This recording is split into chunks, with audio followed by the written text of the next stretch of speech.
ये एक जंगल की बात है। एक माता पिता अपने बच्चों और एक बिल्ली के साथ में जा रहे थे। अचानक वहां पे चुड़ैल आई और चुड़ैल ने बच्चे के ऊपर हमला कर दिया और उस बच्चे को लेकर वो भागने लगी। उसके फादर इतने घबरा गए और वो उसके पीछे दौड़ते रह रहे, लेकिन बच्चा कुछ भी नहीं कर पाया। उसके माँ बाप भी देखते रह गए, लेकिन बिल्ली उस चुड़ैल का पीछा करने में सक्षम रही और पूरी तेजी से चुड़ैल के ऊपर हमला कर दिया।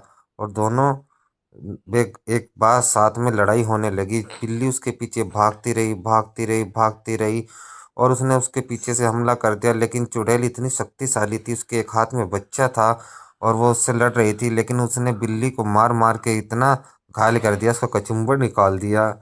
उसके बाद बिल्ली रोने लगी और वो इतनी जख्मी हो गई कि वो चल भी नहीं पा रही थी। लेकिन चुड़ैल अपने बच्चे को लेकर उस बच्चे को लेकर जंगल में जाने लगी और बिल्ली तड़पती हुई वहां पे पड़ी हुई बेचारी सोचती रही कि मैं उस बच्चे को कैसे बचाऊं।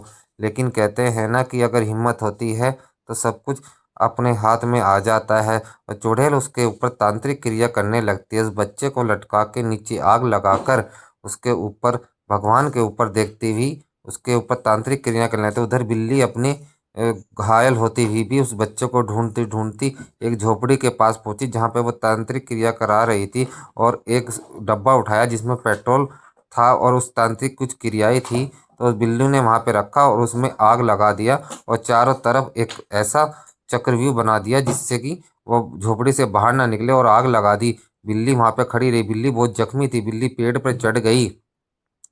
बिल्ली ने देखा कि वहां पर तांत्रिक क्रिया हो रही है, लेकिन फिर भी बिल्ली प्यार प्यार से और बिल्कुल आराम आराम से उसके ऊपर हमला कर दिया और उसकी गर्दन पे हमला कर दिया। और चुड़ैल इतनी लड़ती रही, उन्होंने उस बिल्ली ने इतनी ताकत लगाई कि उस चुड़ैल को पकड़ के उसका मुंह नोच दिया। और चुड़ैल के अंदर से आवाज लगाने लगी, बचाओ बचाओ। और चुड़ैल वहां से उठ के अपने ऊपर उस बच्चे के ऊपर भागने लगी, लेकिन चुड़ैल के अंदर आग लग चुकी थी और चुड़ैल वहां से निकल कर उसके ऊपर आग लग गई थी और वो जहल के बिल्कुल नाश हो गया उस चुड़ैल का और उसमें आग लग गई। और बिल्ली ने अपने बच्चे को अपनी पीठ पे उठाया और उसको लेके चलने लगी। और चलने लगने के बाद में वो उसके माता पिता के पास लगी। बिल्ली ने उसको आशीर्वाद दिया, उन्होंने उसकी पट्टी की। इसलिए चैनल को सब्सक्राइब कर लीजिए। अगर आपको वीडियो अच्छा लगा तो चैनल को सब्सक्राइब कर लीजिए अभी।